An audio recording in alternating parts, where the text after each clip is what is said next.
Grimes County to order. We have, okay, I guess we have me.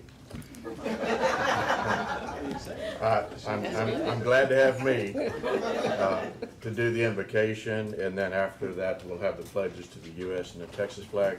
Would you rise and join me in prayer? Father, we thank you, dear God, for this day and the blessings of this life. Father, we thank you for the opportunities that you present each and every one of us, whether we're citizens with a desire to serve, county officials with a desire to serve, whoever, whatever we might be. Father, we pray that you give us strength, energy, and direction as we take upon our daily task. We ask that you be with all of our first responders, be with them as they continuously put themselves in harm's way for our safety, for our security. And dear God, we're grateful for that. Father, we ask that you be with those that are newly elected or re-elected in the runoffs that took place yesterday. Father, watch over them and keep them. Let us put the division behind us and let us move forward in a proper direction that serves one and all. But Father, at the end of the day, we pray that we all serve you in the way you would desire for us to be. It's in your Son's precious name we pray. Amen. Amen. Pledge allegiance to the flag of the United States of America and to the republic for which it stands, one nation under God, indivisible, with liberty and justice for all. Honor the Texas flag. I pledge allegiance to thee, Texas, one state under God, one and indivisible. Would you be seated, please? Second item on our agenda are public comments. We look forward to any and all public comments.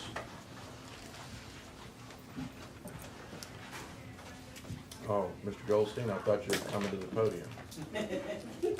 Once is enough. Okay. Susan Patrick, Chairman, Grimes County Republican Party. That's right. I am the chairman of the Grimes County Republican Party, and I'm just here today to report on our runoff election yesterday. The Republican nominee was elected by 6 of the 7 counties in the district with, where'd I put that? I hit that. With winning by over 2,000 votes, and that is Ben Lamont, our former county judge here in Grimes County. So that's exciting to have one of our own in that position. We're very proud of the race he ran, and look forward to supporting him in November when he will be on the ballot for one last election, and hopefully that will be the last election. We'll know later today. For this year. Not ever. Okay, for this year. This is the election that never wanted to end, and so there technically should be a runoff for the special election, which we held about 2 weeks ago.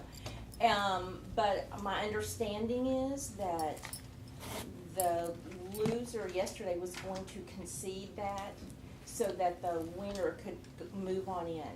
If that happens, and I think that will happen today, if that happens today, then we will not have that runoff election. And that does have to, by law, I believe, happen today? It's my understanding. Yeah. Otherwise, we will have the runoff. That's my understanding. We'll soon know the answer for sure. But the final vote count was Ben Lamont, 8,062 votes, and Jill Wolfskill, 6,000 votes.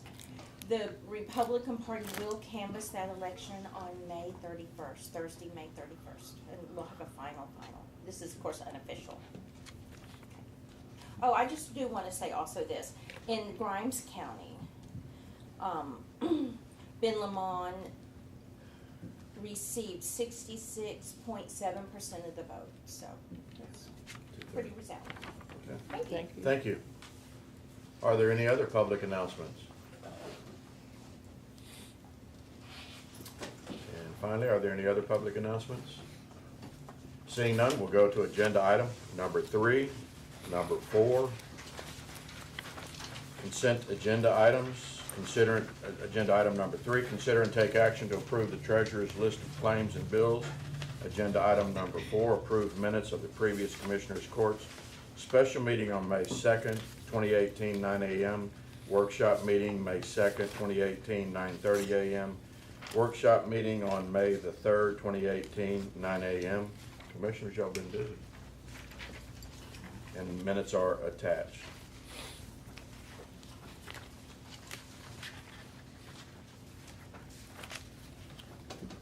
Is there any discussion? If not, I make the motion to approve consent agenda items 3 and 4. I second the motion. There is a motion before the court to approve agenda item 3 and 4, first by Commissioner Walker, seconded by Commissioner Dobianski. All in favor say aye. Aye. All opposed? Motion carries. Our next agenda item is consider and recognize the following employees for years of service. Commissioner Dobianski, can I turn this over to you, sir? Sure. Back in October of last year, we started this recognizing tenured 5, 10, 15, 20 plus years for our employees because we have been criticized in the past for not recognizing our employees, and I wanted to do this to recognize their service to the county.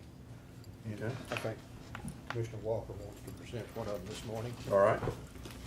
Our first recipient for 10 years is Vern Backus. Would you please come forward? I think he is one of our maintainer operators.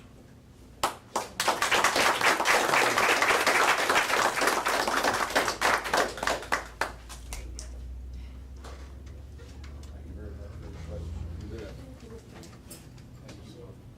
Thank you, sir. Thank you, sir. Thank you, Judge. Thank you, boss.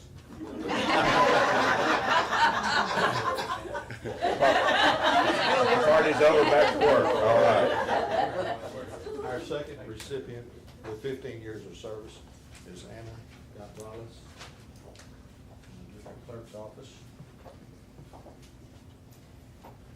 It seems just like yesterday, doesn't it, Anna?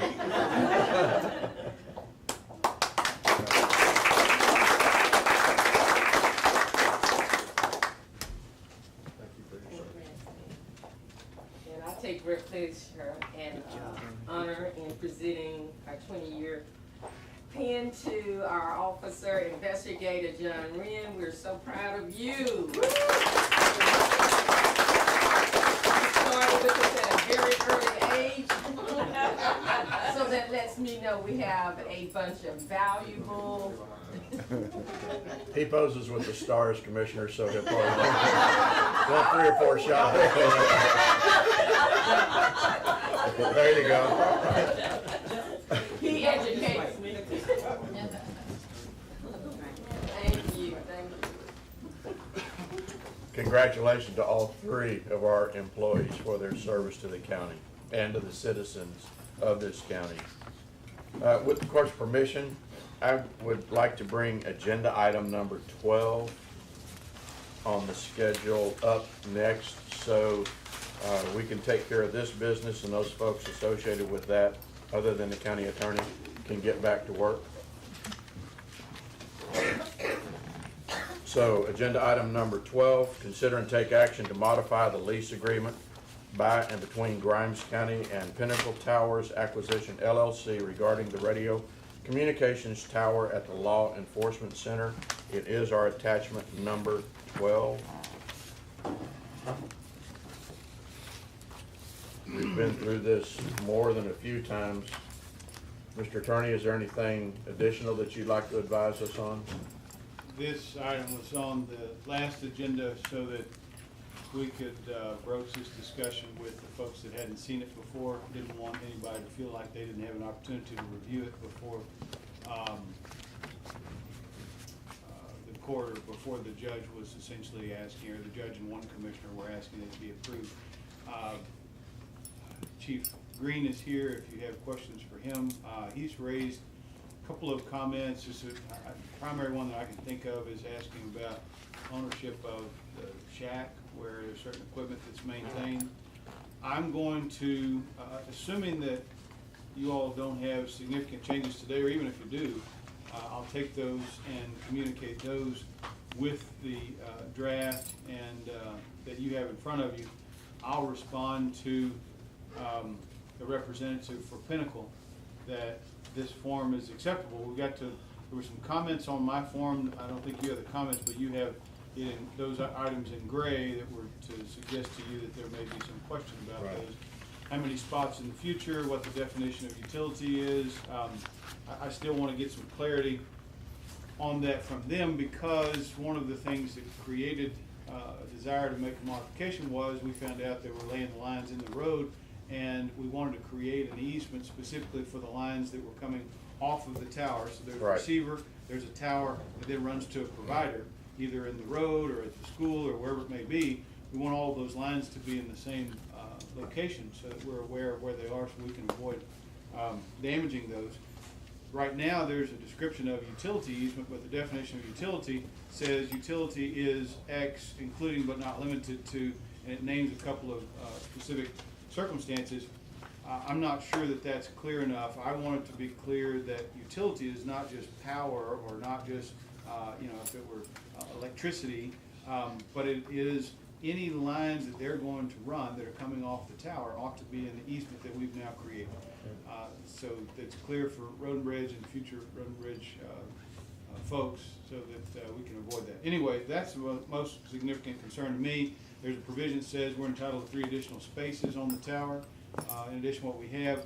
I think early on, discussions with Shane, when Shane was IT, was that we needed those spaces. Now technology changes, at such a rapid pace that I think everybody, Greg and Todd, have indicated that 3 spaces in the future ought to be more than enough. You have the form that's at the front that, in your attachment, that says license agreement. That's what they want us to fill out if and when we put additional items on the tower, so that they'll be aware of the specific item we're putting up there. Notice in your proposed lease, it says we won't pay any fees for putting additional items Right. up there. But the usual form requires any third party that they sublease to pay additional fees to put on the tower. Anyway, I know you've seen it a couple times now. I've seen it more than a couple of times now, and I'm cross-eyed with looking at it, and so I'm trying my best to make myself look at it again with fresh eyes. But I'm going to send it to Pinnacle, and with those comments that I just mentioned to you, and ask them to give us a final form, and then when that happens, I can put it back on the agenda for final approval if the court wants to, and I would feel more comfortable if we do that, rather than saying, yeah, pull this tear off and get the changes and then just send it to the judge for signature. So this is your last chance to make any comment, or last chance to commit to making comments to me between now and the time it's approved. Yes. The other issue, we were gonna see if the tower site lease agreement replaced 3A. Correct. I think the short form, Corey and I were having that discussion today. The best that I can piece together, of course, this is developed over multiple years. The short form that was attached was gonna be the 3A. I think they struck all of that to say, no, here's the new form we want you to look at, which will be the 3A, which is the first document in your attachment. And that was, Corey reminded me, that is the most recent document we have received, when the Sheriff's Department indicated to us that we were gonna put some receiver or something on the tower. They sent that form and said, this is the form we want you to use now, not the one that was called short form. So that's why that short form has lines throughout it. Okay. It's to go away. We also had the discussion on trying to identify those lines that were in the roadway, but we really did not know how to do that. We thought maybe, David Lilly, you might have some ideas or knowledge, but we didn't confirm that because you were at conference. Right. Actually, Chief Deputy Green can speak better to it than I can. I have been involved in that process to some extent, but he's been the main lead, taking the lead on this project, working with Pinnacle, which I thought was actually Crown Tower, but I guess Yeah, it's Crown Castle, Crown Castle. formerly Pinnacle. Right. And, but basically, this is the final step that we're waiting So for smooth. before we can actually get the equipment connected to the tower and, you know, switch everything on so that Right. we can start using the system. Chief, any issues on your side? Other than, what I, presented at the meeting, our last meeting, we had discussing it, I think we have concerns and we're gonna write the draft, reflecting those. Answer your question about the lines, there's one, existing utility easement that runs through the road, and it kinda cuts through the middle of the property, so they do have some lines ran under there. I know various, like CenturyLink and stuff, Verizon probably has some lines ran under there. We were just wanting to move that in a better direction versus cutting the property the way it was. And that's why we established a new easement where there are some fiber optic lines and stuff running that way, and I think everybody now is running through that way. That way you don't have somebody cutting across the middle of our operation. Sure. Digging up and burying lines, so. When we send this over, I can ask them to confirm what lines they're aware of. Excellent, okay. But as far as a sensor or something you could walk over the ground and detect fiber optic, I'm not aware of that. Now, if there's metal in that line, probably, but I don't have the tools in my office. Mr. Lafferty? Yes, sir, Judge. If those underground utilities are installed properly, they should have a tracer wire that runs along it if there's no metal in the cable itself. And then the call before you dig people, which all the utilities use, can come out and mark those utility runs using that tracer wire. Thank you.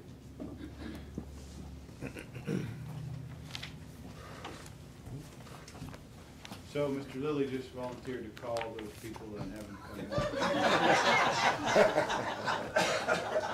Thank you, David. And thank you, Dr. Volt.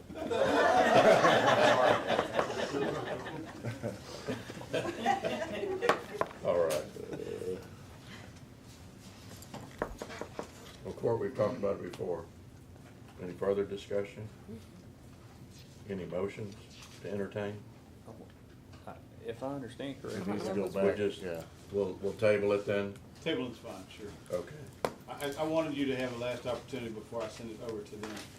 And it won't go out for another day or so, so if you come up with anything that you want me to raise, be sure to let me know within the next day. All right. Then we'll table agenda item number 12, and we'll look at it one more time, maybe. Okay. Thank you, Chief. All right, back on the agenda schedule. Let's go to agenda item number 6.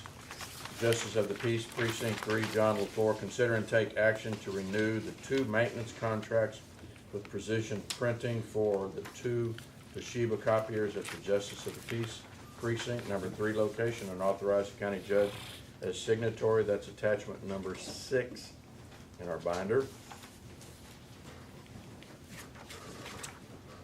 And Judge LaFleur is recovering from surgery, so he's not here. Commissioner Cox or Commissioner Walker, do y'all have any? Well, I did Comments check on with that? their office, and they do have a courtroom copier, and the office has a copier. And the only other thing that I noted was the address is incorrect, so you might want to initial and change it to 205 Veterans Memorial. Is the location. 205. How long is this renewal for? 60 months. And it includes all parts, laborers, and supplies. Since there's gonna be a new JP3 coming in, I don't think that we should commit for 60 months on this, because the new JP may want to do as the other county departments and purchase printers instead of. Yeah, I thought we were getting away from the I leasing. think these and are just. actual These are maintenance Yeah, agreements. these are the maintenance agreements, so I don't know Oh, if the they maintenance purchased it, agreements yeah, I are don't know if after they we purchased purchased. theirs previous or not. I don't know the details, so I know I have what you all have. I know it's 60 months, and it represents that it's a maintenance agreement. But it's certainly a valid issue that the auditor raises, and that is, if within the next 9 months or so, or maybe 7 months, there's gonna be somebody new. The court in the past has limited lengthy contracts to, oftentimes to 4 years or less. To have a contract signed, if you show up at the office and you're bound by what somebody else has done, your hands are tied from saying, I wanna be, I'm just gonna call it a different steward than they were, not better or worse. I'm gonna be different. I wanna look at what used to be documentation. I wanna look at various other folks. And if there's someone that's gonna be new in that office that wants to do that, they won't potentially even be able to do that throughout their first term. So that's a valid concern, and it's up to you all to say whether you wanna bless it or not. You usually are in a place where an elected official has the discretion, and they may have the funds in their budget to enter this contract today, but they're effectively asking you to consider approving these dollars in budget years 2, 3, 4, and 5 after this year. And so that's why I always ask that multi-year contracts come before the court. Somebody could sign it in the dark, and then you're now faced with the circumstance that you're being asked to fund it, and you weren't considered on the front end. And most of these have a non-appropriation paragraph that says if the court doesn't allocate to the elected official sufficient dollars to pay the bill, they can get out of the contract. Well, we don't want to have a reputation probably in the community or with vendors of elected officials signing things and then jumping out within 6 months or a year. Then folks will be hesitant to engage with us. So all that to say, usually the court is left with letting the elected official manage his or her office and ascertain which contracts are best for their office. But when someone is asking you to commit to future dollars, it seems to me that you ought to be sure that you're comfortable with it. I'm not suggesting you micromanage anybody's office, but it ought to be a contract that you're comfortable with. That's it. It's asking for the judge's signature, but according to the signature spot on here, Judge LaFleur had signed the document, so you might want to look at that. Well, and I'll tell you this, we've had this, I think I've had this discussion with this court. There was a time where, when I started in my administration, there were contracts that had been signed by the previous secretary in my office. And it really is a matter for how badly the vendor wants to fight over whether there was authority for that secretary to have signed the contract. In this case, it's a little different because you have the elected official.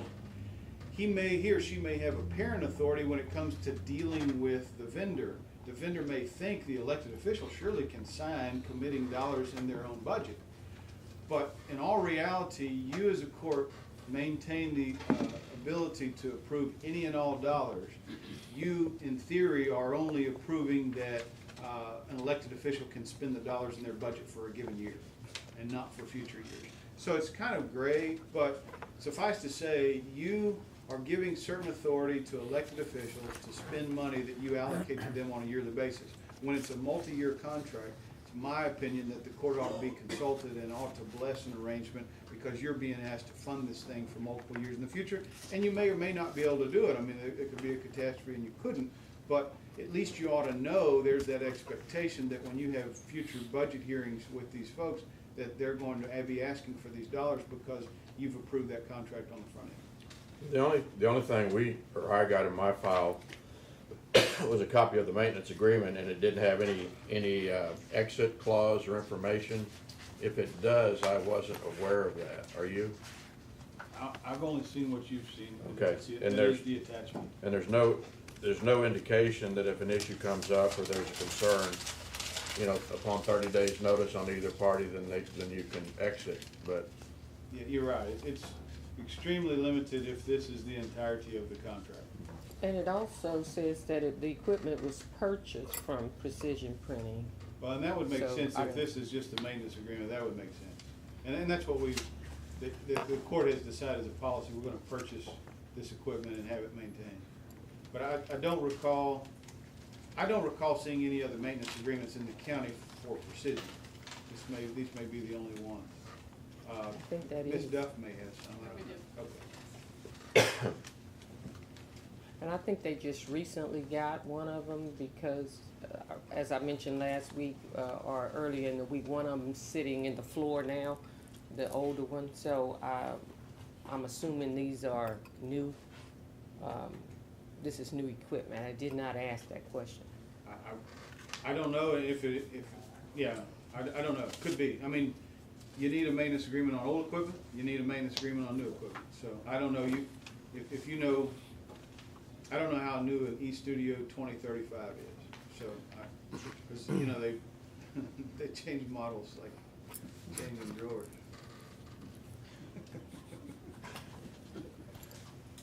But we do pay for copies more than a certain number. I noticed that on there, more than like 500 for one and 1,500 for the other. We actually pay per copy. If we own it, is it just part of the Even, well, it's additional usage, it's toner? part of the usage on the toner and It's so additional forth. toner. So after 500, then it's a penny and a half. So part of the maintenance agreement is toner cartridges and such. Is that what the way it is in road registration as well? Okay, that's why if you, for excessive usage. If you will circle back, I could see if she can answer if they're new, but Make I sure we're don't not see a having a place maintenance agreement for- for the one on the floor. Is that?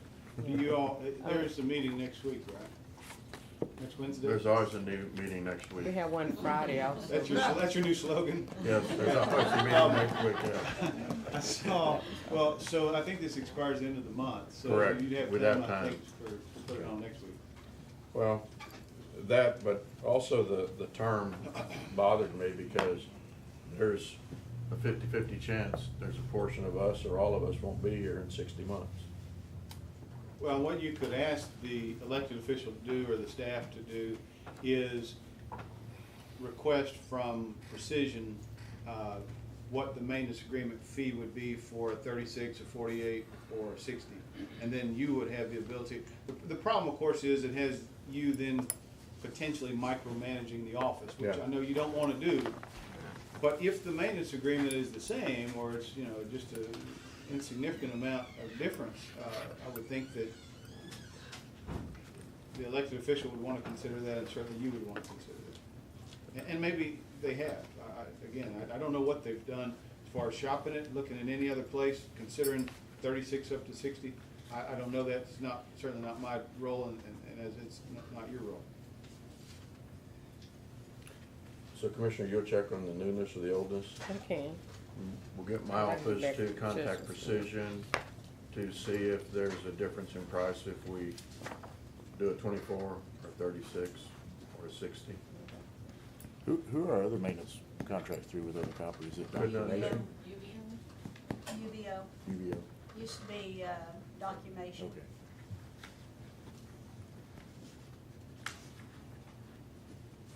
Okay, so we have some work to do. We'll table that for now.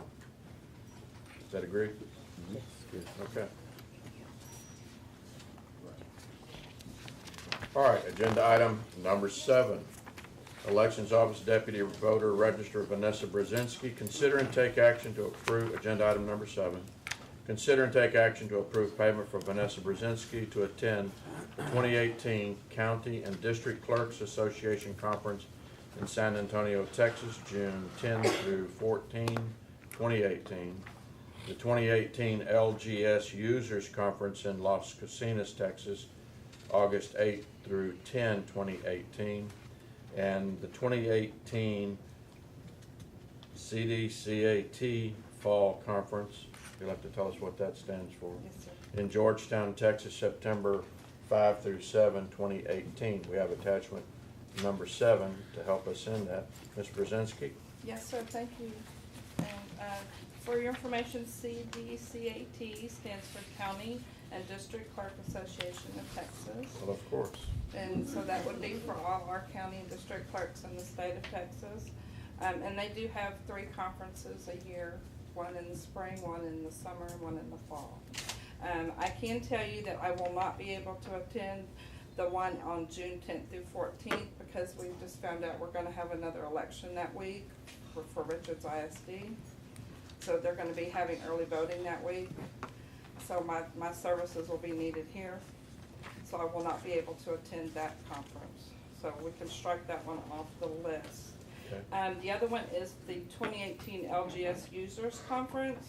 LGS is the software, the case management software that the district clerk and the county clerk uses here in the county. And again, you know, being county clerk-elect, I know I'm not in the office yet, but I'm trying to learn as much as I can so that I can, when I take office January 1, I can hit the ground running.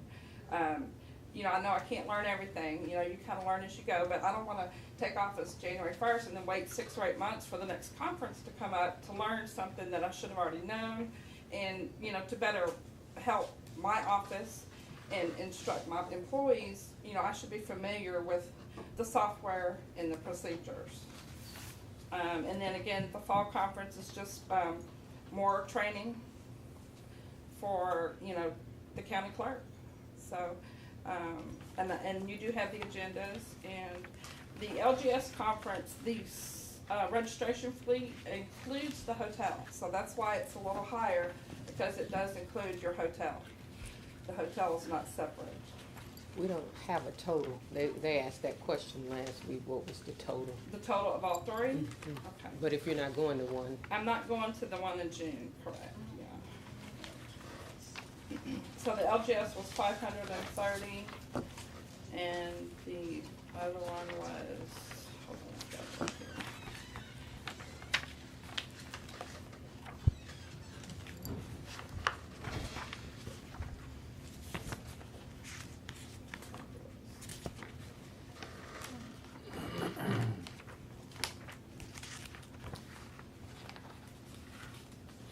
Yeah, the LGS was 530, and that does include hotel.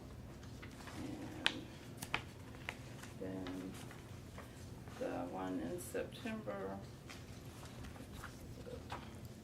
is in Georgetown, and the hotel for that is $100 a night, $101 a night. So that came up to $456.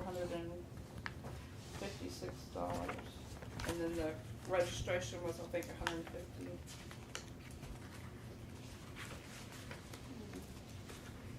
Vanessa, do you have dedicated funds for that, or? I don't, not me personally. You know, I don't really think it's fair. If Becky's, I think, already expended all of her budget as far as travel and conference goes. So I don't know where it would come from. That's kind of why we're here today. All right. Yes, sir. David, do you have training funds in your budget that aren't going to be expended for you or your staff, current staff? I don't really know, Judge, at this time. There's, my staff is gonna be attending a conference in the Woodlands in June. Okay. I'll be attending the annual conference in San Antonio, Oh, okay. and, most likely I will attend the, conference in Georgetown, so I'm not sure how much. If there's enough to go around? Yeah. Okay. So we yield to the auditors if we feel that this training is necessary for Ms. Brzezinski. Well, as the county attorney and I were just discussing. He has it in his budget? We were just discussing the fact that, an independent still has the opportunity to sign up to run for the office. And so there's not a 100% guarantee that Vanessa will be in there.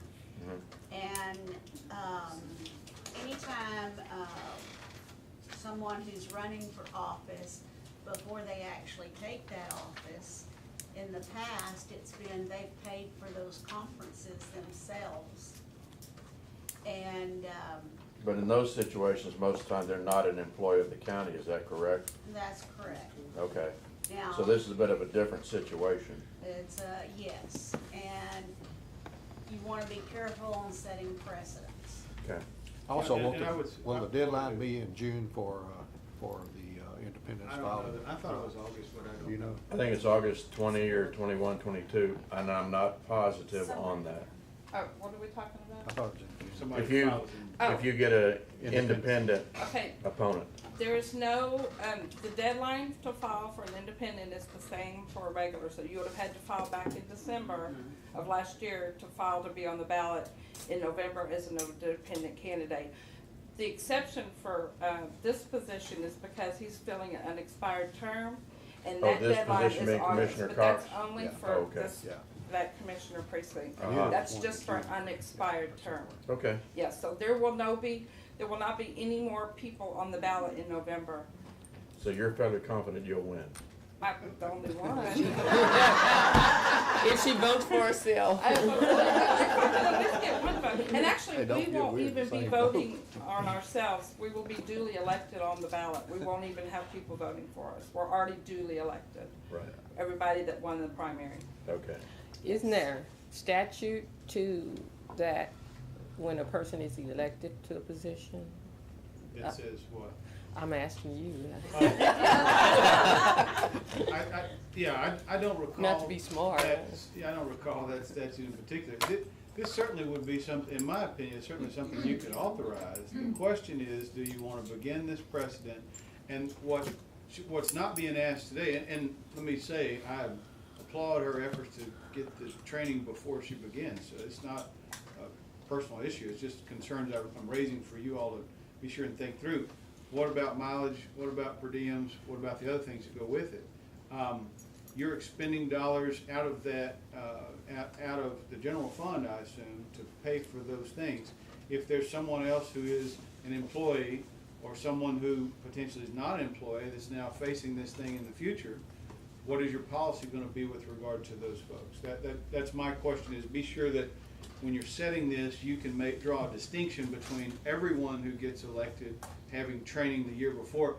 I hesitate to even say it, but there's the potential that something could happen to Ms. Brzezinski that she would never serve in that role. Sure. So you would have expended those dollars to then get nothing out of those dollars. And so you've got to be prepared to explain to the taxpayer why you did what you did. I think it's a legitimate public purpose and legitimate expenditure. Just be careful about what precedent you're starting and make sure that you limit it as tightly as you can so that you don't have every person who's elected under the sun saying, I want to be paid all of those expenses prior to my term. There's something that authorizes that, but I don't think it's mandatory. And that statute you're talking about, I think there's something that we've addressed before that authorizes the court to approve that, but I don't think it's mandatory. Yeah, because this is not our first time reviewing something like this. I think Commissioner Green or somebody went to training prior. Right, and there would also, so the last time I raised this issue, and I'll raise it again, and it's certainly for you all to consider, you could say to Ms. Brzezinski or to Mr. Paskett at budget hearing, which is this week, we're going to reduce your budget for travel and conference next year, given that we're doing these conferences this year. But if it's an every year deal, maybe you can't, maybe you shouldn't. Well, and elected officials are required to have so many hours of. I understand, but you don't need all three of these every year. No, but you're right. Well, and I guess we're really just looking, of course, the mileage is associated with the LGS conference. Mileage will be assessed on that one, but that conference and hotel is essentially paid for. Is that correct? Yes, sir. What was the conference you attended earlier? The one 2 weeks ago? No, ma'am. The one Miss Becky paid for out of her budget. Oh, that was their spring conference. The CDCA. CDCAT spring conference. Yes, ma'am. Would you have to attend both of them, or could? Well, there's no requirement that you attend them, but each one has different topics that they go over. So not every conference is alike. They're all different, and so they all cover different topics. So it would just depend on what's going on at that particular session, and if you think that's something that you think you need to attend based on the agenda. A question, if someone else has it in their budget, can she use somebody else's funds? If Like- someone else wants to pay for it, that's well and good. It could be paid for direct, like if you had money in your budget and you wanted to pay for her to go, we could do it directly out of your budget, or if you prefer, we could move the money to, the voter's budget and let her go from that. I do think that it has some merit in knowing ahead of time what she's gonna face, especially when it comes down to Hill Country. Yes, ma'am. And all the training that I know that your clerk has been going through with the, what was it? Hill Country? Hill Country. Uh-huh. Which is now LGS, yes. Mhm. So, y'all don't deal with Hill Country at all No, in ma'am, your not office? in the elections office, no, ma'am. And with you handling the money, you handle a lot of money in your office. About that. You know, I think there is some merit in that. On the LGS conference, does it include meals? Let me look.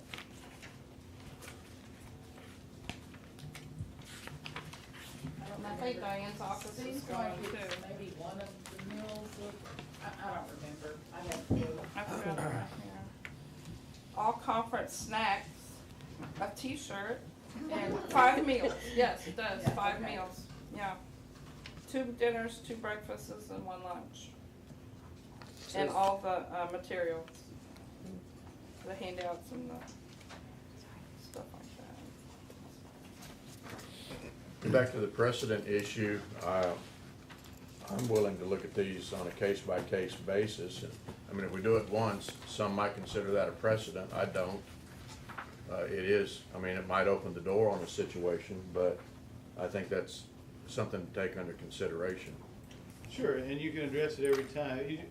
If you have someone who feels that they were slighted and they weren't treated the same way, then you create a problem. And let me just say a couple of things. If we as all elected officials all have to pick and choose which conferences we go to, because we could all go to 10 or 20 a year. Good. And we have to pick which ones that we're gonna go to, because we have to utilize the budget that the court gives us. We have to consider travel, because there's gonna be reimbursement for the travel, the rooms, the meals, the cost of the event. All those things have to go into the thought for each elected official each year. Certainly, Ms. Brzezinski's in a place where we want her to get, hit the ground running and to have all of the training that she can use. But you as a court may face this from a constable, a JP, a commissioner, a county attorney, or whomever, who says, I just got elected, there's no opponent in the general. I'd like to go to, X number of conferences, and I want you to allocate new dollars that weren't allocated previously for me to do that. You just have to think through, what's the precedent that you're establishing here? Will we send them to X number of trainings? Will we pay for meals and travel and all of those things? There's certainly a public expenditure, and there's certainly value to the taxpayer and value to you as a county. I will tell you, and I don't mean this for Vanessa or anybody else, but if there's a conference that I want to go to and the money's not in my budget, I just pay it out of my pocket. I mean, that's the other alternative. And I'm not saying she should be obligated to, or anybody ought to be obligated to. The court should fund what is necessary for an elected official to maintain their continuing education and to run their office.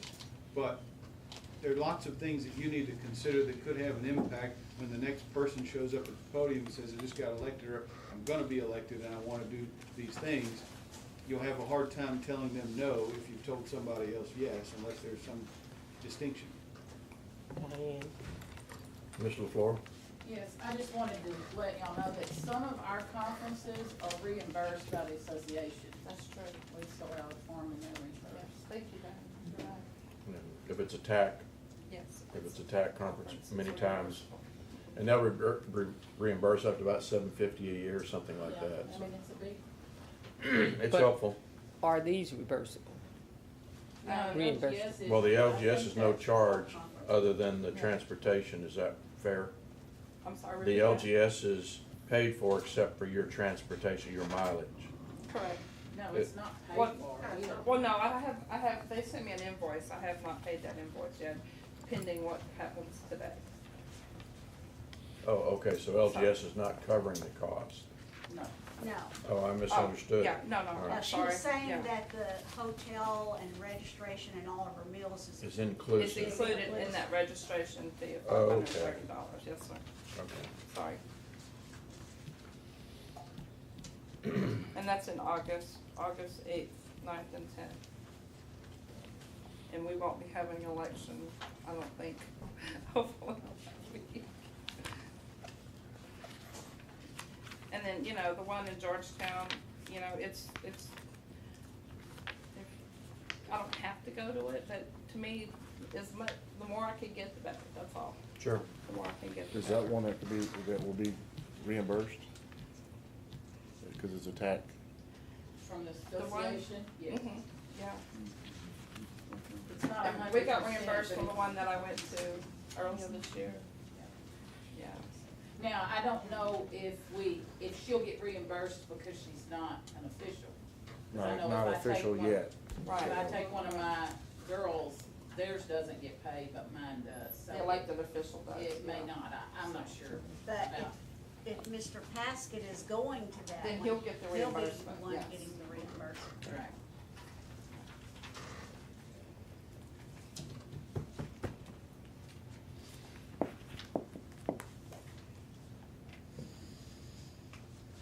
Well, I'd like to see her have the training. So what are our options on covering the cost? One more time. You gotta find some money in the budget. Okay, where would we find that? Look in your budgets. In the current budget, you Yeah, can't do a right. budget amendment. Or is there even Could- just maybe one of these conferences that would be more, Well, I definitely think the LGS conference would be beneficial. I've talked to Diane about that because that is the That's a software software.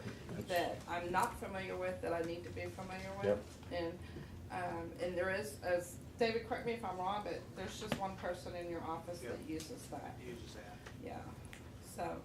Are if you she's sending a not person to there, I that? don't know if there's Who are you- anyone else there that. Carolyn will be attending that. Carolyn's gonna attend? Yes. Okay. Yeah. Could, we give it more time, consider it? Sure, yeah. Okay, and let us do some looking and researching Sure. a little bit more. Yeah, sure. Yeah, 'cause We've got till August. we really so- don't need to be pulling from fund balance to cover it. No, ma'am, isn't it, it's not. And if, We- you know, we like just- John C. we said, if I have- have to, I'll just pay for it out of my own Well, pocket. but before she does that, I'll find some money in my budget, so I'll be happy to offer her what money I have in my I budget. mean, I'm already we getting also- on 9,000, Barbara, we so. we also have, you, Judge Faust, Intern. and I have intern funds to the tune of $3,000, which we probably won't be able to get any interns from Sam Houston because they don't have anybody coordinating that right now. The only thing is, we're working with Glenn College right now, and Commissioner Cox is sitting in on some of those meetings. We were going to do an internship this summer with Glenn College. Okay. We are now looking at staff developmental for the handheld devices for CPR and the shocker Yeah. that we're talking about getting. So that's Okay. why I said if we could revisit the subject. You and I have. Yeah. You have somebody raising their hand. Yes, ma'am. I want to pay for hers. I have it in my budget. I didn't get to take girls to conferences this year that I had planned because of people quitting and stuff about that time. So I do have the additional funds that I could pay for both of those conferences. Okay. Thank you, Marion.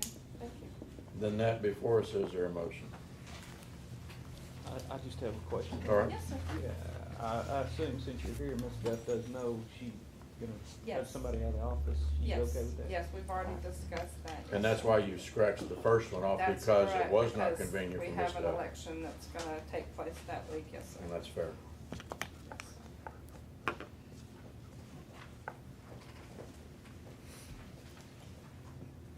If Mary Ann's agreeing to pay for it, I move that we go ahead and approve her attending both of these. Okay. I'll second. There's a motion before us on agenda item number 7, and that modification would be that the funds would come out of tax assessor collectors. Commissioner Dobianski makes a first, Commissioner Cox gives a second. Is there further discussion on this? All in favor say aye. Aye. All opposed? Motion carries. Thank you. Thank you. Item number 8, District Clerk Diane LaFleur, agenda item. Review and take action on District Clerk's request to change current part-time position to full-time position, attachment number 8.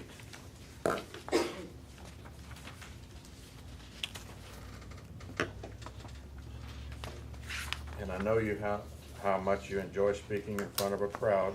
I've already told him I So- don't like it, and plus on TV, I You'll didn't turn- sign up for that. If you'll turn around and smile at the camera. Well, that's not my better side.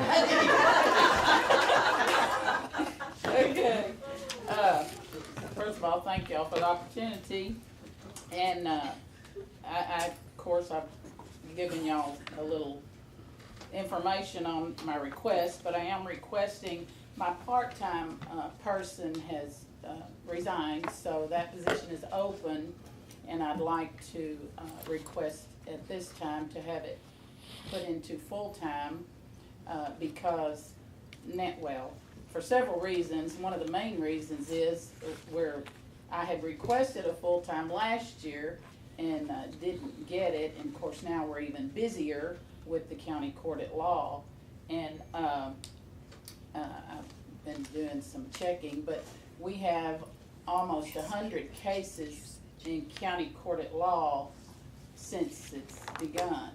And you figure 100 cases, and on an average, you're gonna get calls from 5 to 8 people in each case several times.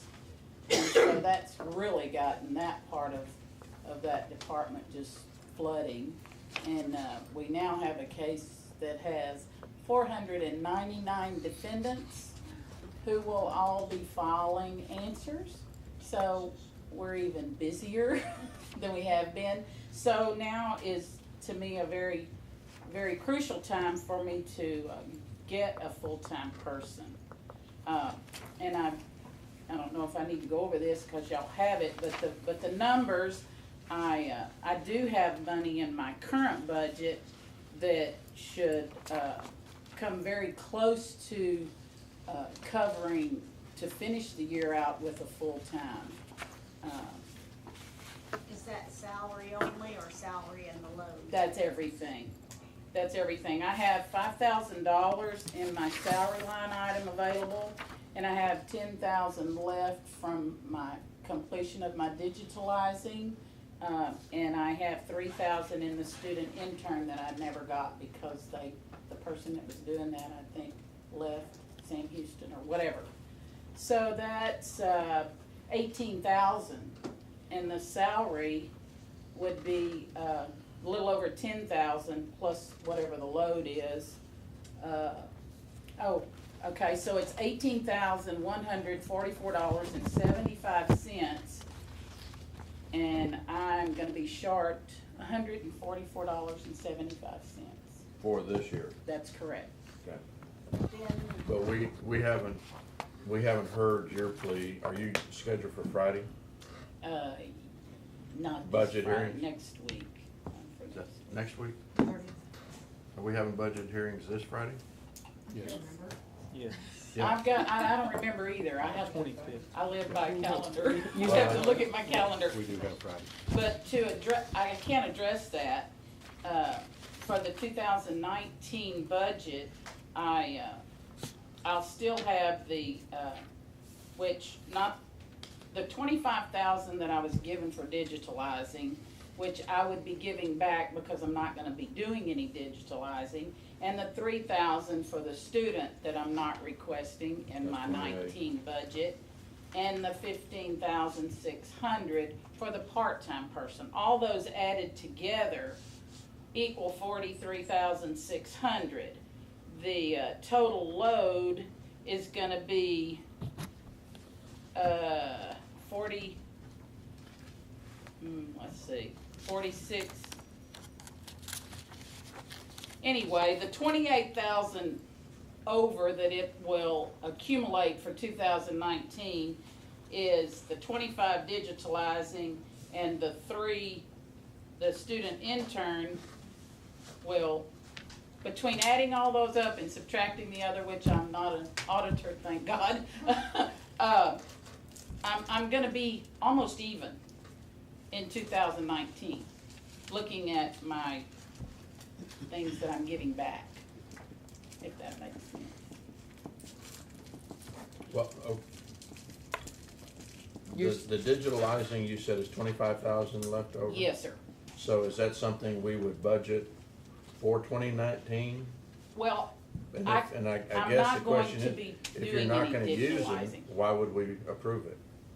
Well, I'm not asking for it, I'm just asking, okay, let me put it in this term. I'm asking for you to put that 25,000, since I don't need it anymore, into. You're asking for the same money, different categories? That's correct. Okay. What if we were gonna cut your budget? I'll just have to be happy and tell Judge McKay to help me out.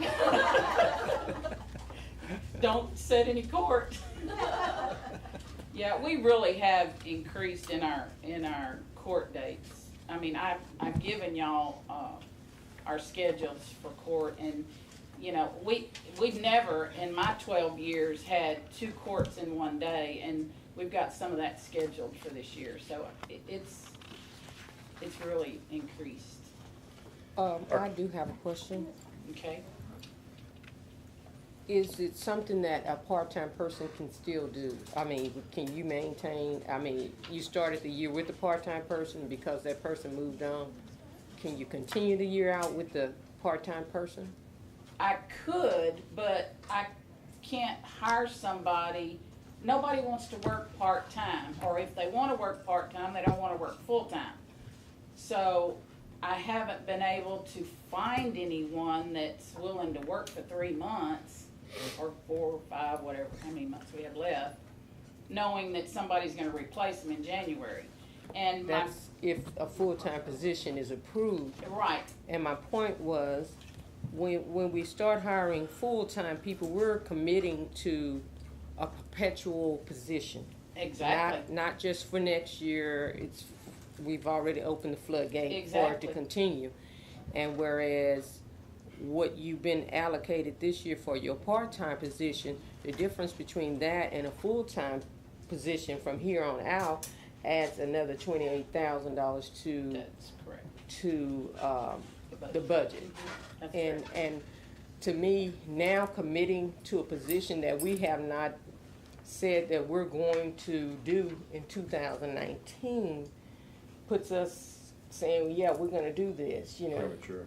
Yeah, kind of premature. That's why I was asking Well, I if you understand, I could, understand. it would help on the revenue, on the budget, if we could continue.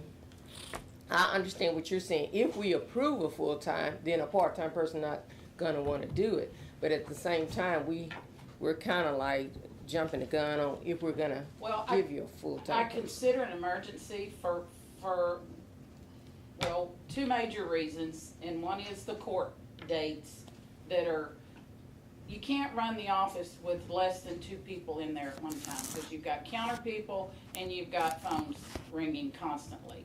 One person can't stay alone. If there's 3 people there, if 2 happen to be out, just for instance, then 2 go to court, that leaves 1 person. And I just, one of my main goals is to keep 2 people in there at all times. And the other emergency is our LGS training that's in August can't happen. That person can't be trained along with everyone else. And the budgets, I mean, we've got like 9 more pay periods is what we have between now and new budget.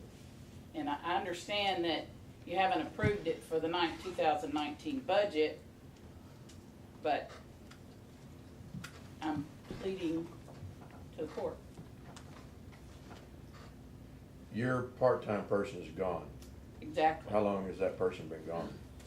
2 weeks, Okay. 3 weeks maybe, 2 or 3 weeks. Have you made any attempt to try to hire a part-time? No. It was so difficult to get the one I got. I haven't addressed it yet, no. Did that person leave you because they couldn't go full-time?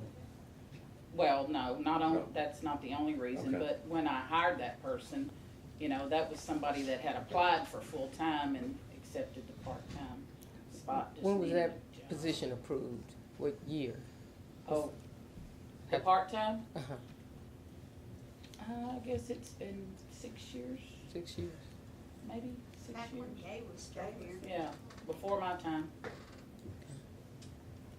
I would have to look. Gay started in 2008, and she cut her office from 6 employees to 4.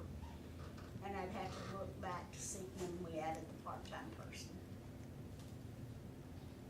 I don't want to shut you down, but I would like to table this agenda item until we have your discussion at the budget.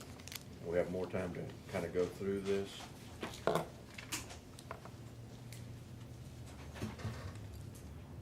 Would that be acceptable to the rest of the court? It is to me. It's fine with me. Okay. We're gonna table this.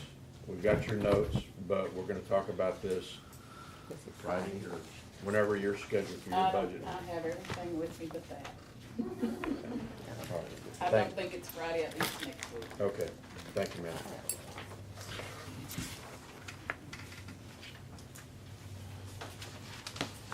Let's move to. It's next week, It is what day? Wednesday. Wednesday? Okay.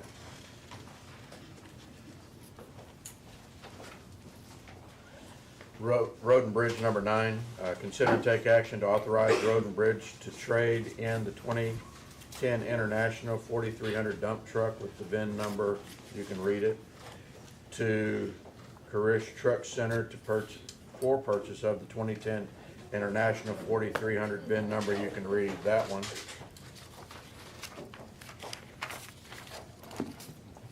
Welcome back. Thank you, glad to be back.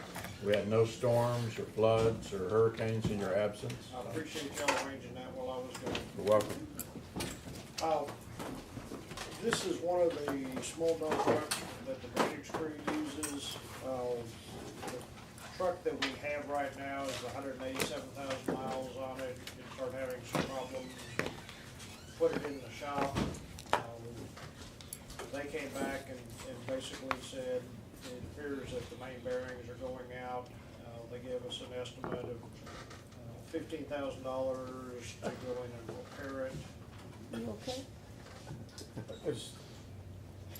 I'm good. All right, don't scare me. It's not the big one yet. Okay. I'm sorry. $18,000 to put a rebuilt motor in it. We talked to them to explore some options. We found they have another 2010 similar truck with only 47,000 miles on it that they would give us for $20,000, including the trade-in of the old truck. They've offered us $2,500 on the trade-in, basically because it needs a new motor. They'll take the dump bed, tarp and those kind of things off our truck and put it on the new one.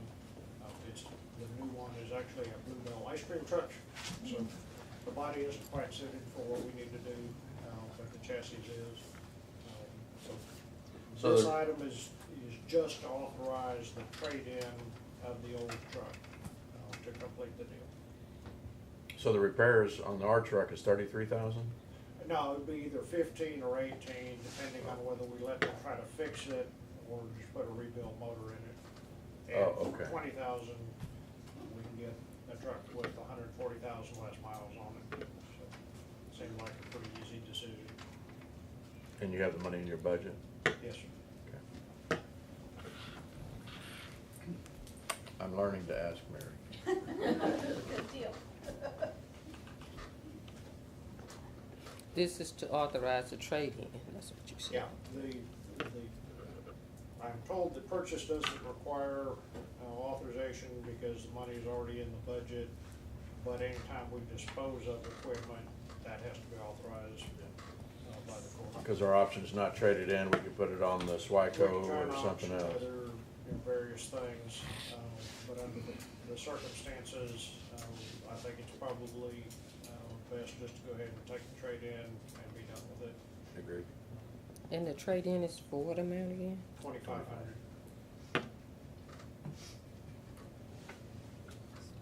And they'll transfer our equipment onto the new chassis Right. at inclusive That's of the. part of the $20,000 Okay. total package. All right. Yes,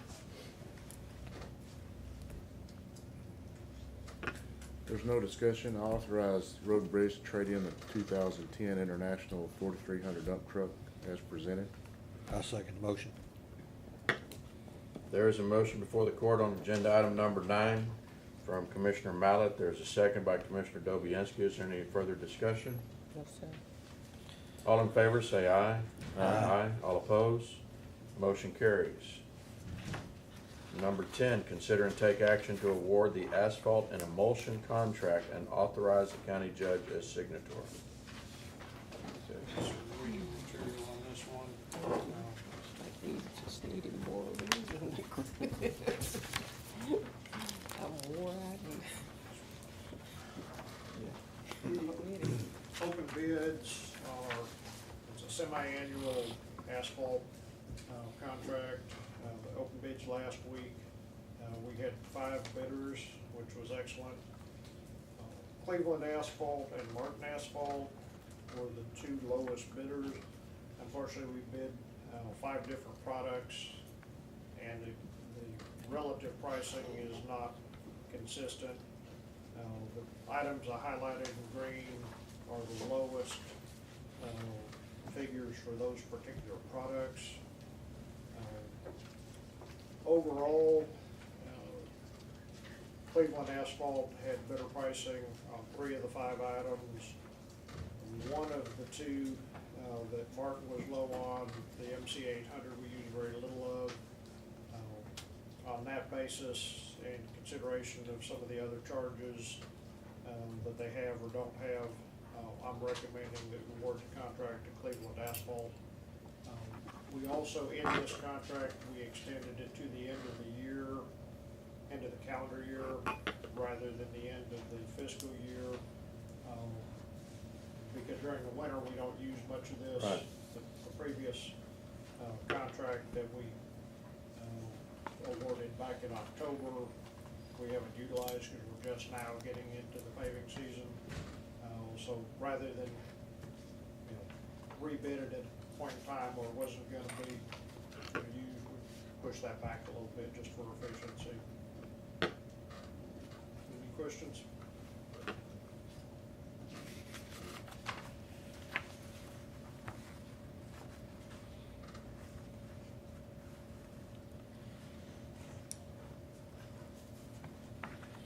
Does it change, do the providers change when they only get a portion of the bid?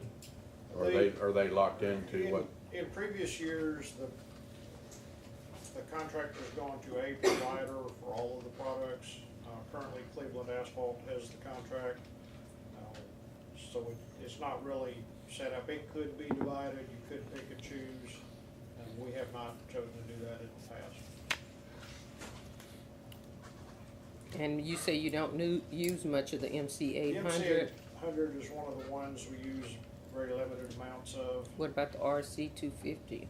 The RC 250 we use quite a bit, and the SS1, those are the CRS2, RC 250, and SS1 are the 3 that we use primarily. The AEP, we don't use a whole lot of either. One of the issues we kind of get into is that the CRS2 and the RC 250 are both used in the chip sealing process. So you have 2 different vendors, and you have to coordinate deliveries in the midst of the project. Because the first course uses one material and the second course uses a different material. It creates some issues as far as coordination, timing, make sure everybody can be there when they need And we're talking about a difference of, do we pick it up or deliver?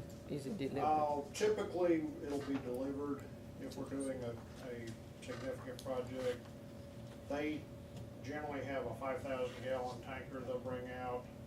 If we have a small project where we need less than that, we have a 2,000 gallon tanker that we can send it and pick up material. But most of the cases, it's gonna be multiple tanker loads for a project. So generally they deliver. And one of the nice things, if they deliver 5,000 gallons, we only use 4, we can return the end user material, there's no charge for that. Have you done business with Cleveland Asphalt before? Yes, we have. They have the current contract. I believe they had it last year also. They've worked with us well. None of these providers are in the county, are they? Cleveland Asphalt is the one that if we pay within 10 days, we get an additional discount. That's right. They have some nice provisions in their contract. They don't charge us for the pump and hose rental, some things like that, but we'll put a gravy on the contract. So again, your recommendations, Cleveland? Yes, sir. If there's no further questions, then I'd like to make the motion to award the asphalt and emulsion contract and to Cleveland Asphalt and to authorize the county judge's signature. Second.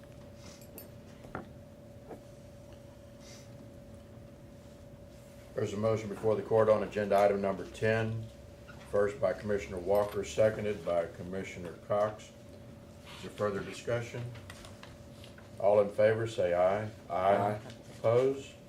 Motion carries. Road and Bridge report, sir? Right, what I'm told we did last week while I was gone. One of the, Be grateful we didn't do more. we did have a 2-day training course for all of the crew members on work zone safety and traffic control. That was provided by UT Arlington. Again, they do not charge us for that training. The only cost is, of course, our manpower time. But it's for flaggers and just general awareness of safety and how you're supposed to set up your signage and things for the work zone control. One of the bigger projects we worked on last week, we went ahead and zipped up some significant portions of County Road 185 that were in bad shape. We're going to come back in later in the year and try and put a seal coat on that also. The drainage crew's been busy. Great All's continuing to work on the 141 project. The side ditcher is up to 194 miles completed for this year, and he's just been kicking it. Between the combination of changing his methods and the new foreman, I think we were less than this for all of last year, and their production has gone up tremendously. I'm very pleased with the way that's working out. And who is he? Rolando West. Okay. Yeah. Questions? Will you get back south with the ditcher anytime soon? Southeast. I have not checked where he's scheduled to go next, but Well, we'll see what we can do. going southeast, on your way to southeast. If you don't ask, you don't get, you know. That's right. That was his reminder. Thank you, sir, and it's good to have you back. Thank you. And you're gonna join us for a workshop in a little bit? Yes, sir. Okay. All right, we go on to, agenda item number 13. Have I missed something? I skipped 11, excuse me. And she's waited so patiently. Yes. Agenda item number 11, review and discuss the progress that the Board of Grimes County Animal Rescue has made thus far, including 501c3 application filing, facility funding, and board logistical conclusions. Before you start, Kristen. Cherie, help me on this agenda, that when we do have citizen groups coming in, help me to move that forward. No, normally I do, she requested to be put at towards the end of the Oh, agenda. okay. Yeah, everybody leaves in the middle. But I wanted them to hear, I didn't want you to have to sit there and labor through all of our other business, not that I want county officials sitting on the sideline, but I don't want citizens to get the impression, oh goodness, I gotta sit through all of that before they ever get to us, so if that was by request, the floor is yours. Okay, I just wanted to update everybody on where we're at, just so you know, we have 5 board members, and we've put in our application to be a 501c3 nonprofit. We haven't heard back, we hope we will, but we kind of have the expectation they'll take a good while getting back to us. I think we checked last week, and as of last week, they still haven't made a ruling on that.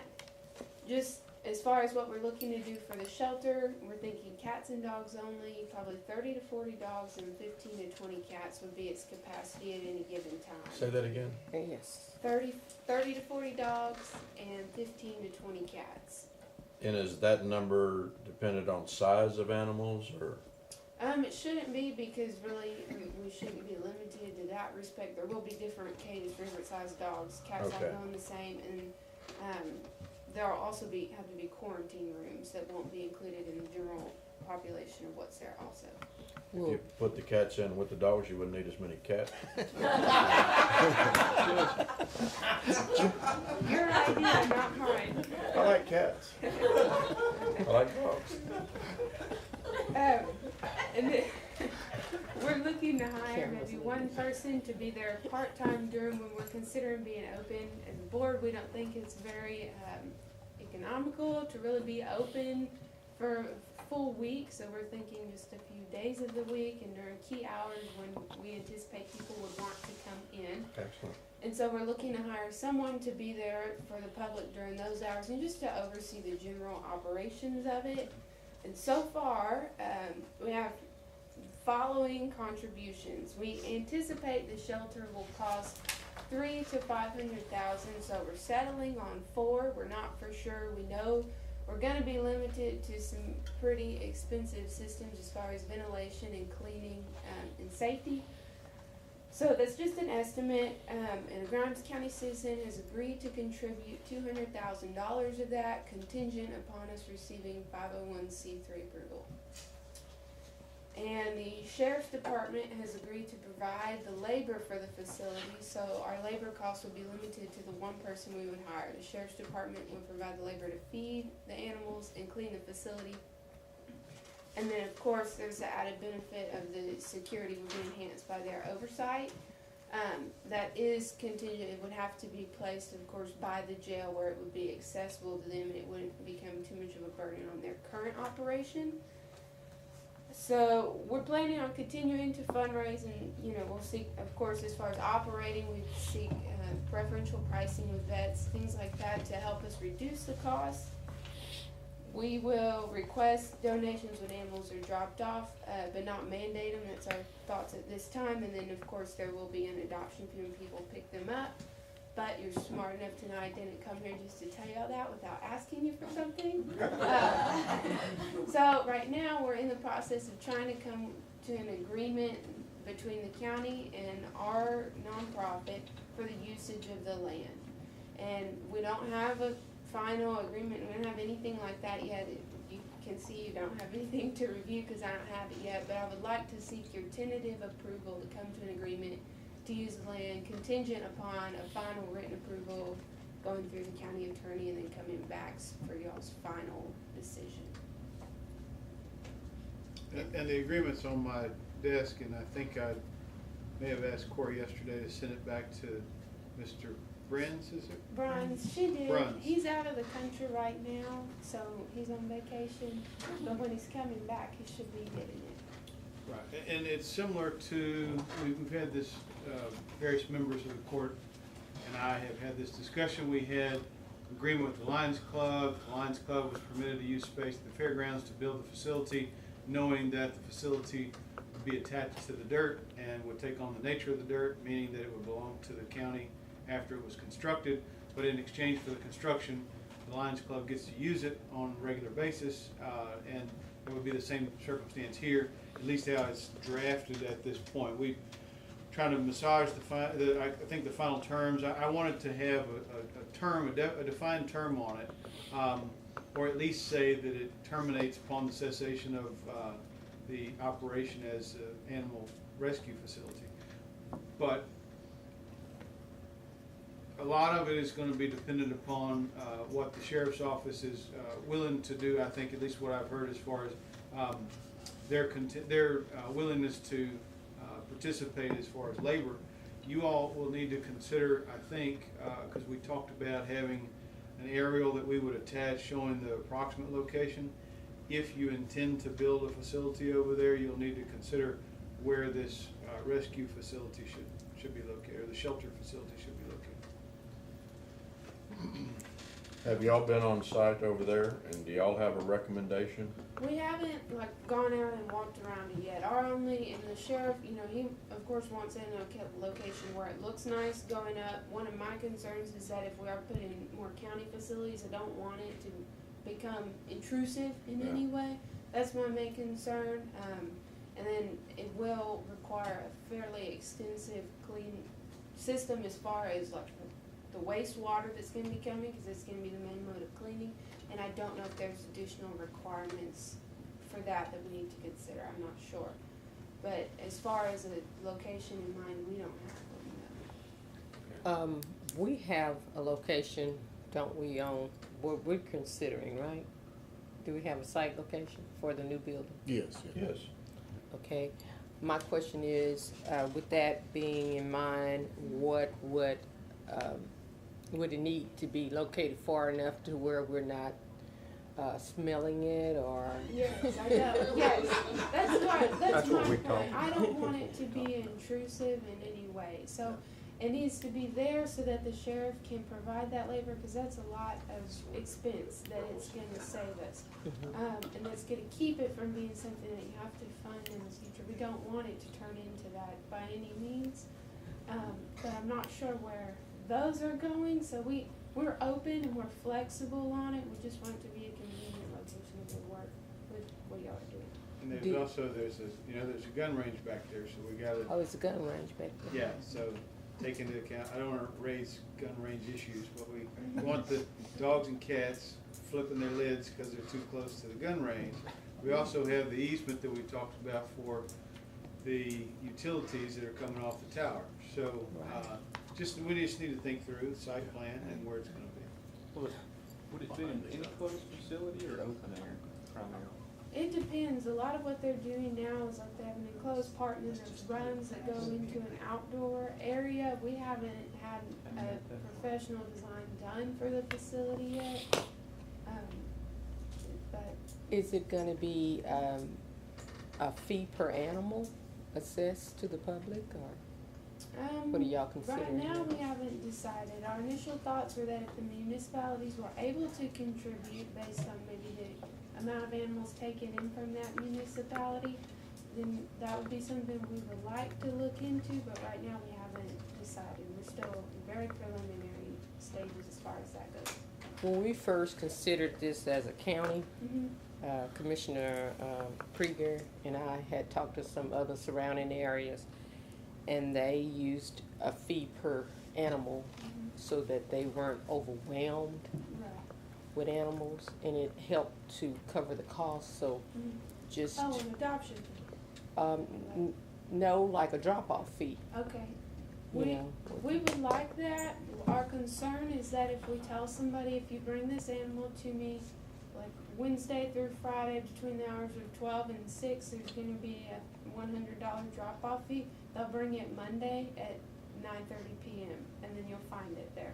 So our concern is that that would be ineffective anyways, because there's no way to control whether people would end up leaving on our doorstep, or that wouldn't do anything to help solve the current problem of them just dumping them somewhere else. So Well, that's our you may concern. have somebody that wants to come and say, hey, I found this dog, but I will contribute this amount That's as a what we're gonna donation ask. That's what to we're the facility, so that you're not carrying the entire burden. Right.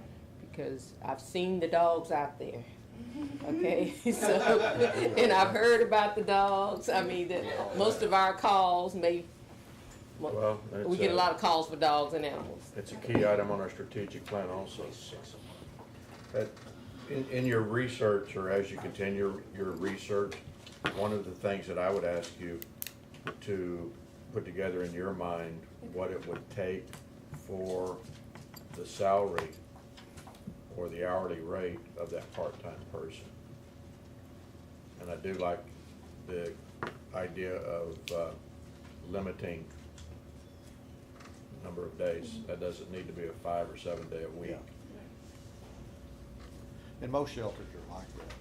They don't have 8 to 5 operations, even when they're Ryan College Station. So we've all of us on the board have visited with numerous shelters, talked to people who have operated them. And we have also talked to people in the county who are rescuing animals here and work with them. Matter of fact, we had a meeting, 2 weeks ago now, which invited all of them in the county to show up to give us their ideas. And I've actually visited with Barbara Ross, who is the Sheriff's Department is using down south of Stoneham, and she takes in. She says she's placing $20 to $30 a week down there. Our plan is to support that position financially, that salary. Our plan is to support it. Our plan right now is to hopefully be able to run the shelter with the funds that we can, between fundraising and grants and maybe a contribution from the municipalities. We're hoping to support it because we do realize, I mean, there's already a lot of stuff that goes through the county budget, and one more thing is a burden. And the nature of the facility and the service it provides is also a burden, because as much as you want to get rid of them, you can't really, you can't, there's no way to recuperate your costs, is what I'm saying.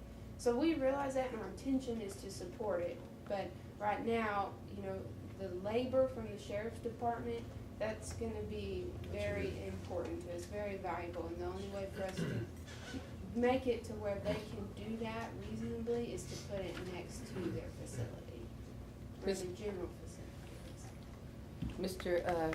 County Attorney, I know that in the past, in some of the other facilities that have asked to use our property, they do have something in there for liabilities and indemnify us from any. Pretty sure. Don't recall a provision off the top of my head, but that is typically the arrangement, and we'll be sure that that's the circumstance as far as there are people suing us. But keep in mind, if it's a public location, you always have an issue of a member of the public accessing a public location and getting, hurt. Somebody comes to the jail and trips on the sidewalk. You remember that when I bring you that? Yeah. No, I agree with you. Okay.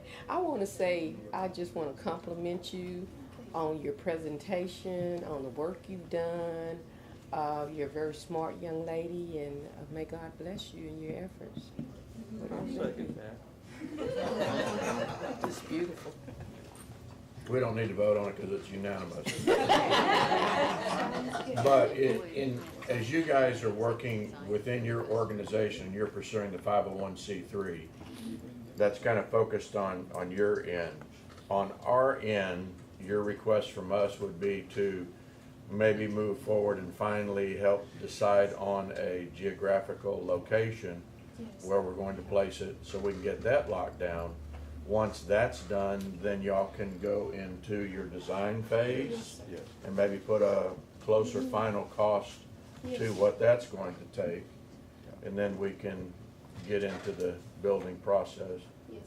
You'd almost think that if you had a company come in and build a 8 or 12 or $15 million courthouse, they'd want to throw in a kennels just for the goodness out of their heart. We can throw that at them. Are you listening out there? Just a thought. Just a thought. So, okay. Anything else? That's all at this time. Thank you very much. All right. Let us now go to item number 13. Consider and take action regarding the burn ban and authorize the county judge as signatory. We've had some refreshing rains over the last couple of days. The weather forecast is it's going to rain all the way up until Labor Day, which Labor Day is supposed to be nice, and only 30% Saturday, 20% Sunday, so it's diminishing, so. Memorial Day. But at Labor Day. It's a long, after, Time it'd moves be on. nice if it rained. It's gonna be a long drive, Yeah, it'll be a long drive. Memorial Day, I'm sorry. But have any commissioners gotten any complaints or concerns from fire department chiefs or anybody? It was getting dry before that rain. Yeah, Mr. Lily's gone. Okay, so we will take no action. Does anyone on agenda item number 14 have any updates on the strategic plan? None other than we have a report coming forward with the EMS committee and the meetings that they've been happening. The meetings that have been happening, we have one today at 1:30. One today at 1 o'clock. And we are truly impressed by the cooperation we're getting between the city, the county, the sheriff's department, all wanting to work together for the good of the community, so. And St. Joe's even, or Chai's made some movement with their equipment Oh, that will yes. help us on that too, so. Okay. You Ma'am? want me to remind you to ask Commissioner Mallett about EGAL? Oh, yes, since it is a part of our strategic plan, do you know when PGAL is gonna be coming back with their next visual? I was hoping to hear something from them yesterday. I didn't, and I didn't give them a call, so I plan on calling them today. at this Okay. meeting and finding out. All right, sir, thank you. And just let them know we're anxious. Yes. All right. I know, Thank know you, we are. Mary. Anything else on We strategic? will be receiving a budget request for a weights officer from the precinct 2 constable's office. It's coming out of the constable's office, okay. Because I say we did sheriff's office Monday. Yeah. Okay. Anything else on strategic plan? We do need to get that in black and white before us and let Commissioner Cox engage. The strategic plan, Yes, sir. I've been reviewing it. Well, I know, but you don't necessarily get to pick and choose, all right? I mean, you can pick and choose, but also be assigned, just be aware. Thank you, Judge. You're welcome. All right, anything else?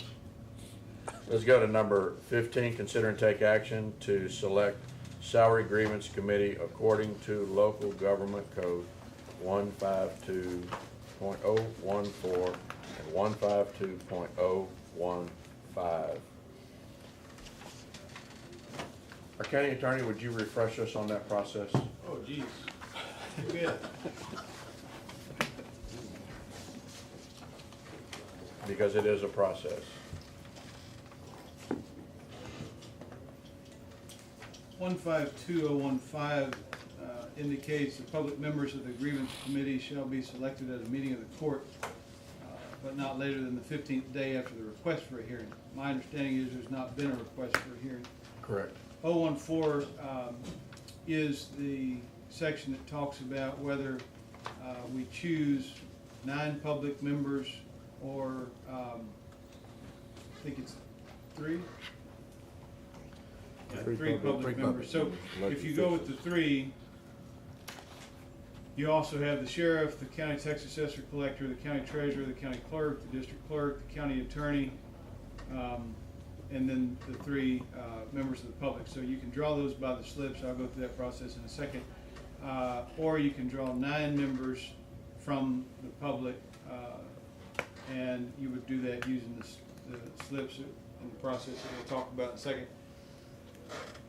The court has chosen in the past to utilize people who were elected officials, and it's double-edged sword, I think.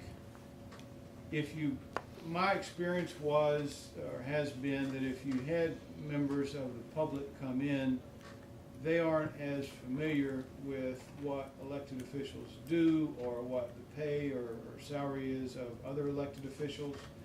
And to be honest with you, my experience was that the members of the public believed most of what the elected official who was filing the complaint represented as far as what they ought to be paid, because they just didn't have a clue. I mean, they know, I suspect, what they're being paid in the community, assuming they're employed. They may know what pay is for various positions in the community and private business, but without studying the budget or being aware of what is approved on a yearly basis for the salary for elected officials, I think people have the perception oftentimes that, elected officials ought to get what they're requesting. Well, having seen circumstances where elected officials may need to be reined in by, Commissioners Court, or reined in by folks who recognize that the taxpayer, the general fund or the budget of the county is not unlimited. And in my mind, there is some benefit to having elected officials who have an appreciation for that, sitting on that body and looking at the circumstance to say whether the salary that's being suggested or recommended is unreasonable or not. Right. So in the past, the court has chosen that route and said, we're going to choose using the elected officials +3 plus alternates versus all 9 members coming from the public plus some alternates. That's a policy decision that's for you to make. I just wanted to offer you what I've seen before. Now back to the And the last time y'all had a salary grievance committee together, it was a 6 and 3 combination. Yes. everyone that we've ever done that I've been aware of. Okay, sir. It's been that way.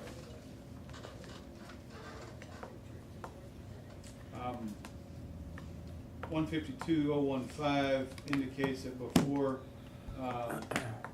you begin the process to pick the members of the public, county clerk shall place on a separate slip the name of each person who served on a grand jury in the county during the preceding calendar year. At the meeting, the slip shall be folded, placed in an appropriate container, and mixed. It's like step-by-step instructions. The county judge shall draw at random a number of slips equal to the number of public members needed for the committee and shall announce the names on the slips. At the meeting, the county judge may repeat this process and make a list of alternates. A person whose name is drawn becomes a member of the committee or an alternate on submitting written acceptance to the clerk. If a person refuses or is unable to serve on the committee, a replacement shall be appointed from the list of alternates. If the list of alternates is exhausted or does not exist, a replacement shall be selected at the next Commissioners Court meeting by random selection of a slip from the remaining slips. The process shall be repeated until the cake is baked. That's what it sounds like. So anyway, we go through those details when and if you decide to do it. But again, let me stop you there. We have 15 days to go through this process once we receive a grievance on salary.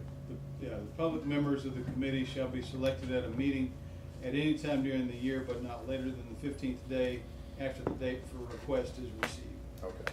And then the committee has a certain amount of time within which to hold their meeting. I think it's 15 or 20 days. In your experience and the court's experience, have we gone ahead and selected those names just in case, or have we typically waited until we've had at least a grievance? You want the truth, or you want some form of the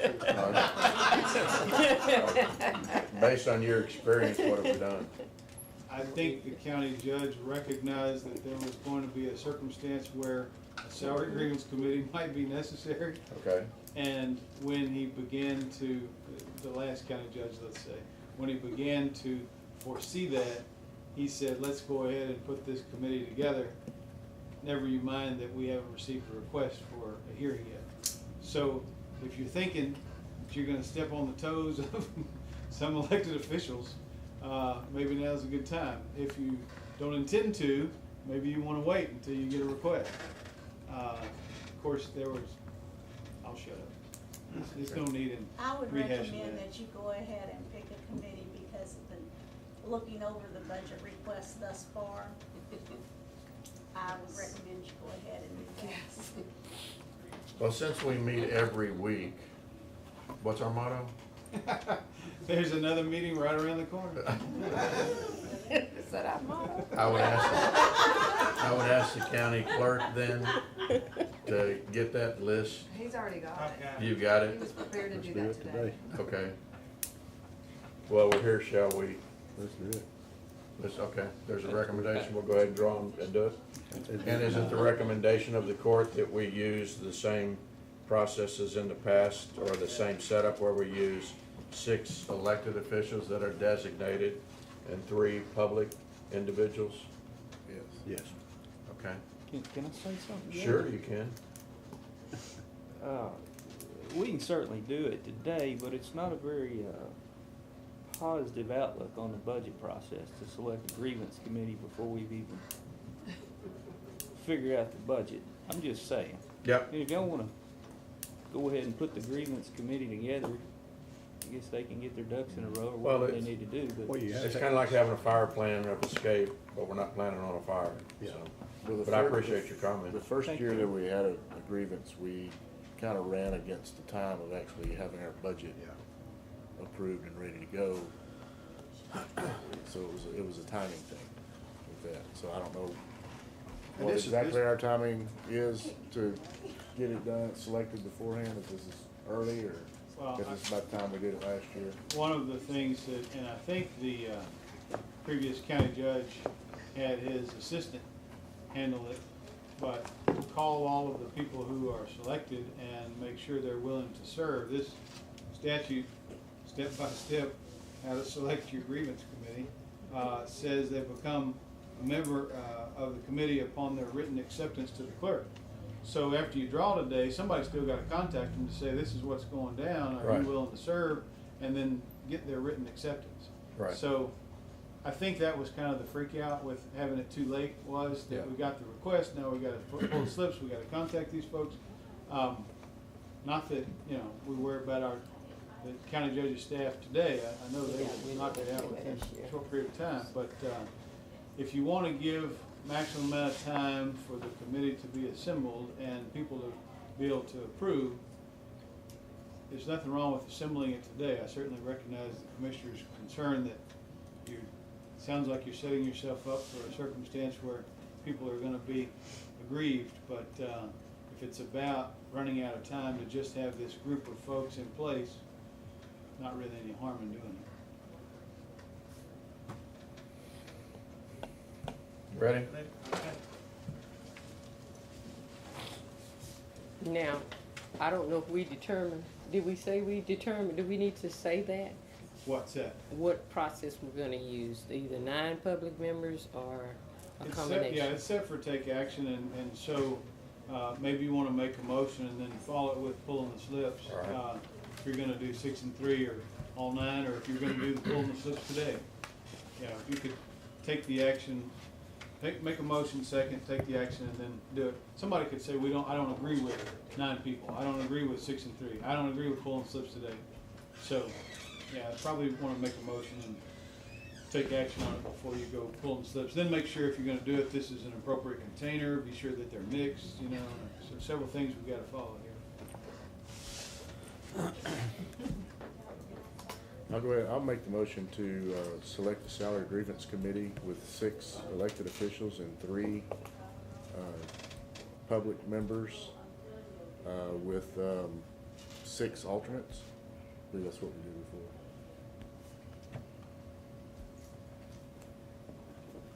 Second motion. There is a motion before the court on agenda item number 15 with clarification that we would select personnel for the salary grievance committee using the 6 elected officials designated and selecting 3 to serve on that committee with an additional 6 alternates. So for clarification, Commissioner Mallett, would that be a selection of 9 names? Yes. Okay. And Commissioner Dobianski, you have seconded that. Is there further discussion? All in favor, say aye. Aye. Opposed? Motion carries. Okay. All right. I was really hoping we'd use a cowboy hat, but, Yeah, we can do that.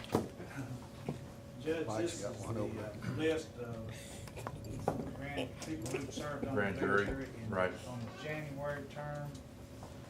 and that's who we're selecting from? in this, Or in both, both. January and the July term, isn't that correct? Preceding calendar year, correct. Okay. And in this bag is the There's 24 names in there. 24 names of the people that are on that list. Okay. So, Says appropriate contingency. This one is number 1. Number 2.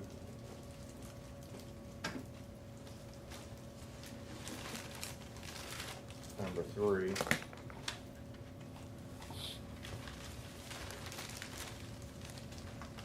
Number 4.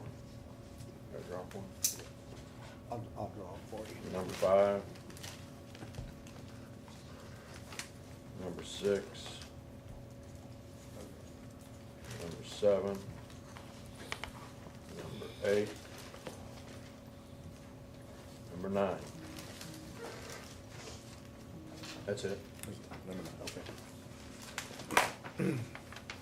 Number, when we read them aloud, Sure. number 1 is Cody Schroeder, SCHROEDER.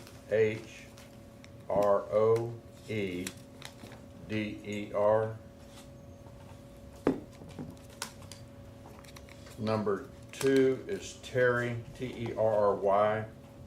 Is it Lissy? L-I-C? Lacey. Lisi, Licce.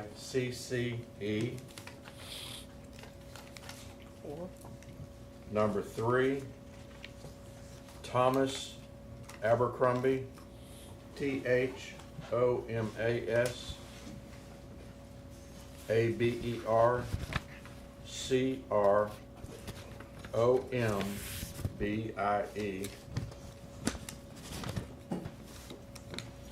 Number 4, Jody Castle, JODICASSLE.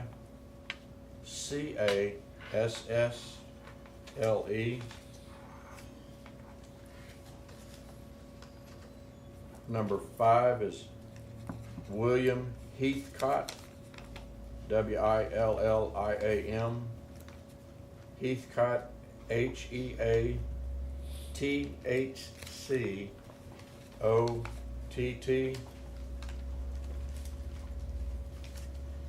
Number 6 is Sandy Ware, SANDY WARE.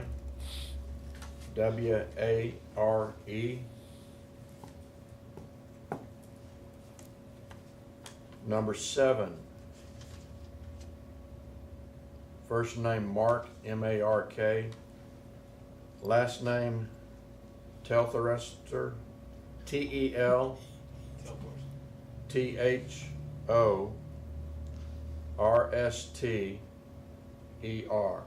Again, that last name is TELTHORSTER.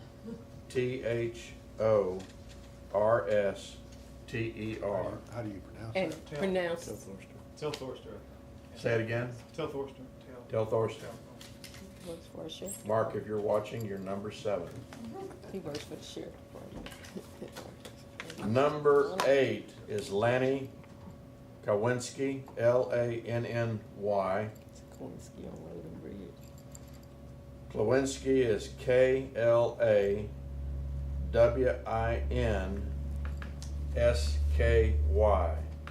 Number 8. And number 9 is Glenda Pace, GLENDA PACE. Judge, this is, I assume that's in the process. You just put me on the committee, or the court has put me on the committee. I wanted to say is, kind of what's been my policy as far as this is concerned, is that I want to honor what the court does as far as preparing the budget and suggesting to elected officials what the pay may be. But I offer that only to say, in light of or regardless of the request that you get for pay, I would ask that you give some real thought to what the pay is, knowing that elected officials that are on this may very well take that into account as a big factor in deciding whether it's reasonable or unreasonable, because that's the decision that's supposed to be made by the Salary Grievance Committee. proposed pay is unreasonable, and so a request should be granted. So. I can't believe we made it. Very good, we made it. Anyway, point of all that is to say, maybe a salary grievance committee is not needed as long as you guys take reasonableness into account when you decide what to pay. Absolutely, absolutely. No, I think that's a very important factor, and I appreciate what Commissioner Cox said, you know. Thank you. All right. I think that brings us fairly close to agenda item number 16. I move we adjourn. Commissioner Dobianski, Second. Commissioner Mallett. There's a motion before the court on agenda item number 16 on adjournment by Commissioner Dobianski, second by Commissioner Mallett. Is there discussion? All in favor say aye. Aye. All opposed? Okay, Commissioner, we're adjourned.